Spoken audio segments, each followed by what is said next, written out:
12 masala. Dastlab tinch turgan alfa zarratomon uzoqdan tezligi v bo'lgan proton markaziga yaqinlashmoqda.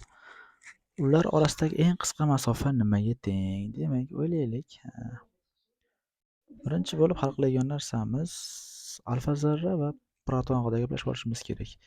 Alfa zarra bu geliy atomi. Demak, geliy atomi 2u4 bo'lardi. Geliy atomi desak sal g'alatiroq bo'ladi, ya'ni xatoroq bo'ladi. Geliy yadrosi asosan. Demak, geliy yadrosi bo'lsa musbat zaryadlangan va zaryadi plyusdan 2e ga teng. Proton bo'lsa faqatgina plyusdan e zaryadga ega.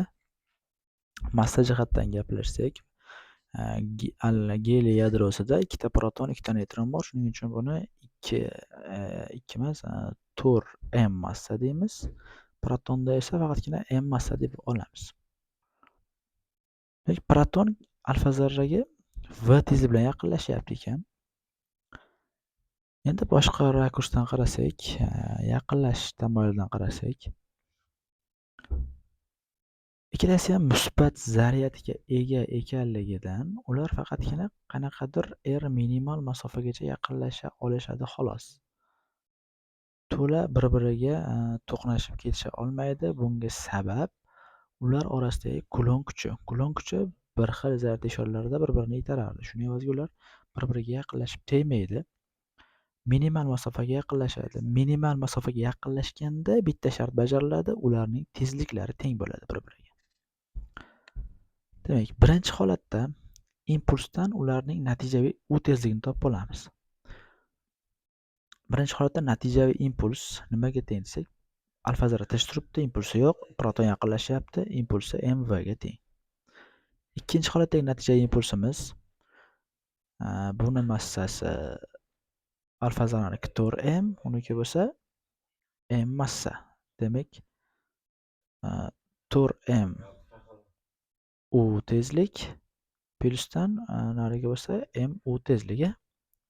Demak, natijaviy impulsimiz 5m u tezlikka impulsga ega. Natijaviy impuls saqlanardi.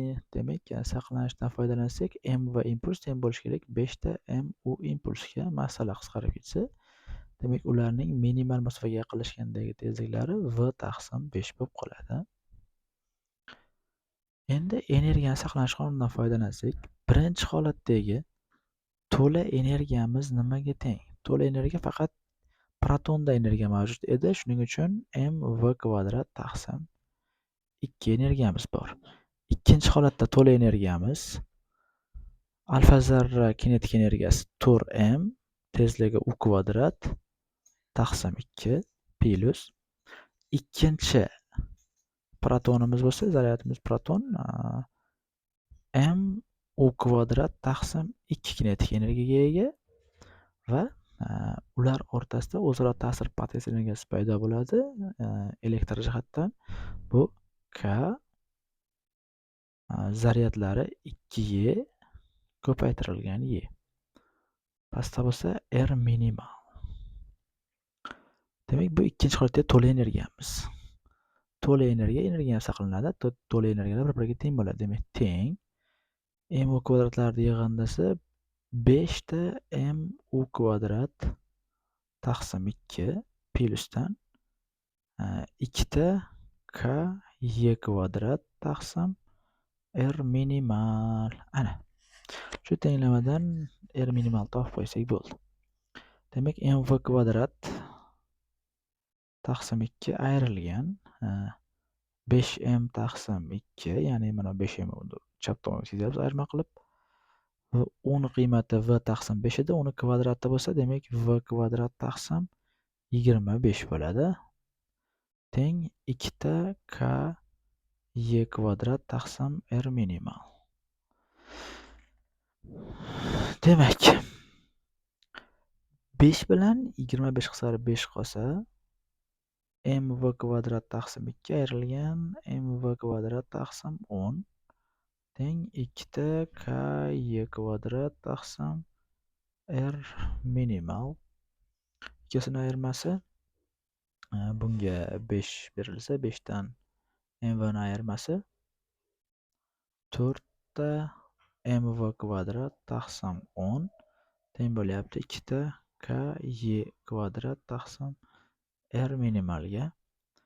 4 bilan 2 ketsa 2 qolyapti, 2 bilan bu ketsa 5 qolyapti. Demak, R minimalning qiymati 5 tepaga chiqadi. Demak, 5 ta KY kvadrat pastda bo'lsa, MV kvadrat qolyapti. Bizda javob A javobda turibdi. Zaryadlari -q, +2q, -8q, +12q bo'lgan 4 ta bir xil simob tomchilari qo'shildi. Hosil bo'lgan tomchining umumiy zaryadini aniqlang. Demak, zaryad skalar kattalik. Demak, natijaviy zaryadimiz Q1 plyusdan Q2 plyusdan Q3 plyusdan Q4 bo'ladi. Natijaviy zaryadimiz Q1imiz -q +2q -8q +12q.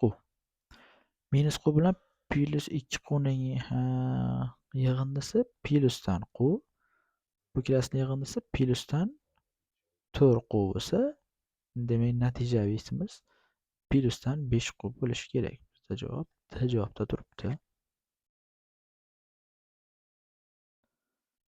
14. Radiusi 5R va 3R bo'lgan sharlarning zaryadlari mos ravishda -20q va +4q ga teng. Dastlab sharlar tekkizilmasdan oldingi F1 kuch bilan ta'sirlashmoqda.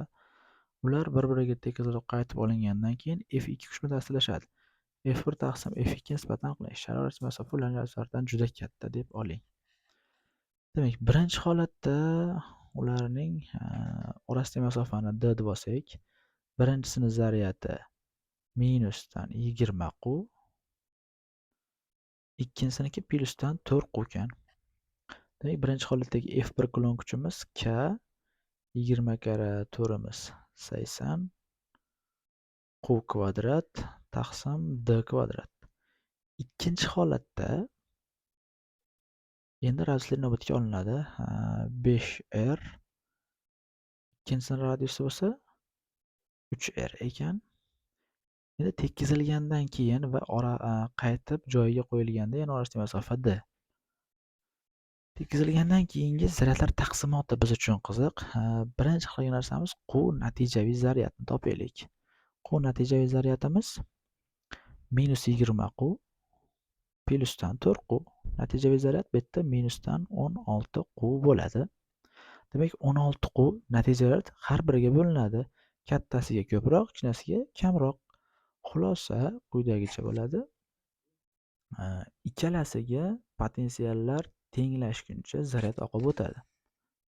Bundan foydalansak, demak bunda Q1 shtrix, bunda bo'lsa Q2 shtrix zaryad paydo bo'ladi hozir. Ularni soddaroq ishlashimiz mumkin. Birinchisining zaryadini 5x, ikkinchisining zaryadini 3x qilib olamizda. Natijaviy -16q ga tenglab qo'yamiz.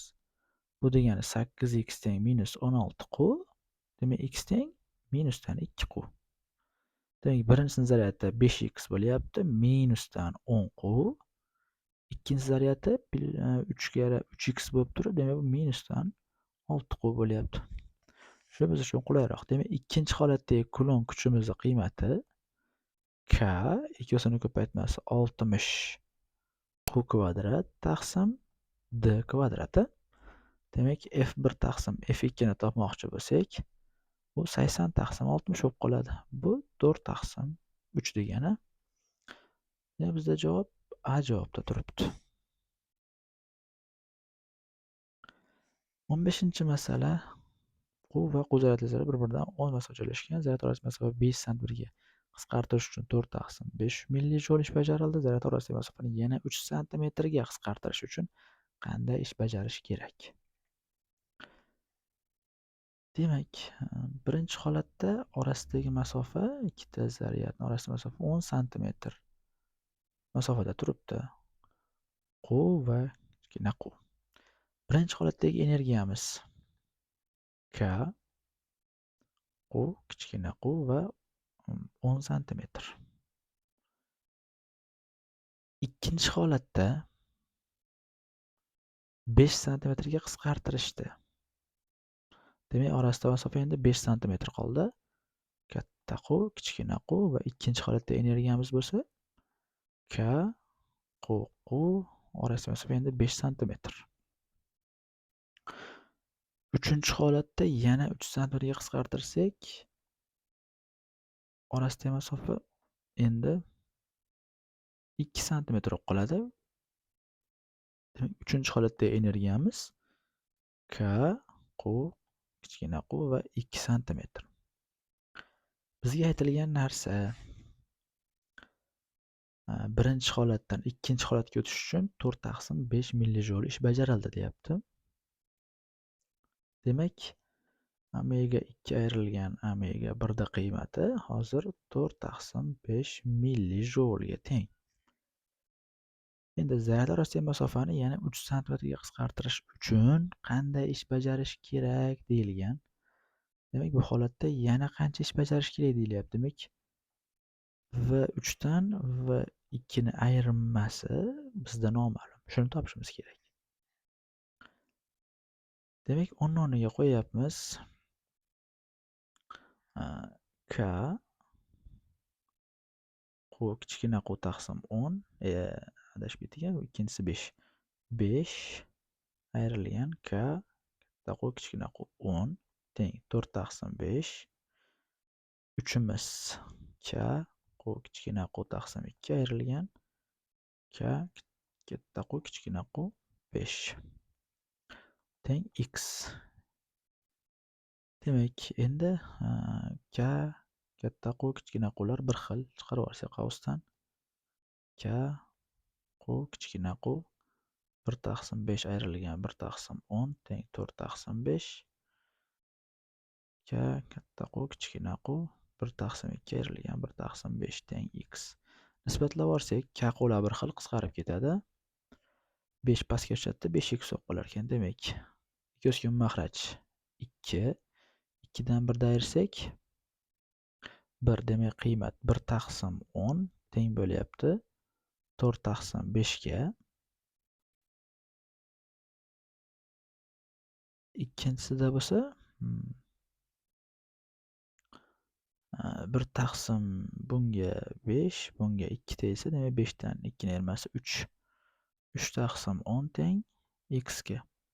O'nlar ham bir xil qisqarib ketsa, demak bu tomonda 1/3, u tomonda bo'lsa 4/5x paydo bo'ladi. Demak 5x teng 12 va x ni qiymati 12/5 bo'lib, bu 2/4 qiymat ekan. Demak, bizda javob B javob.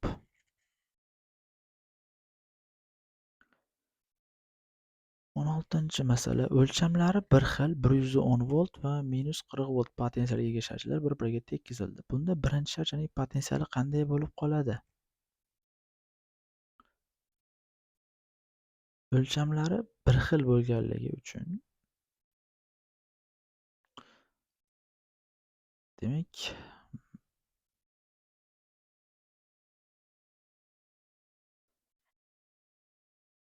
natijaviy potensialimiz 110 minusdan 40 bo'lib 70 volt bo'lib qoladi. Demak, ikkalasida ham bir xil potensialgacha zaryad oqib o'tadi va ikkalasida ham bir xildan 70 voltdan zaryad paydo bo'lib qoladi.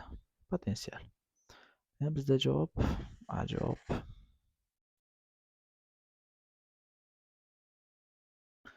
17-chi masala.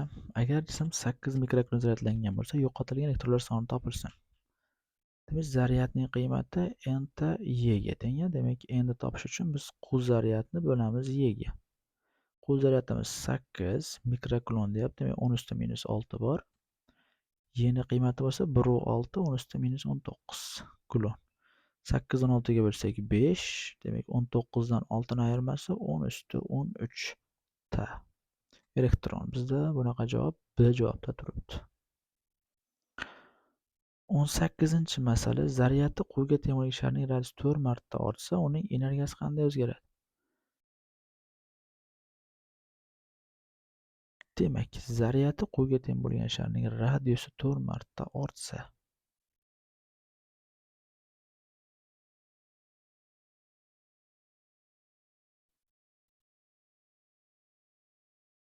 Sharning energiyasi qanday? Demak, sharda energiyasini biz olishimiz mumkin. Q kvadrat taqsim x sifatida olamiz.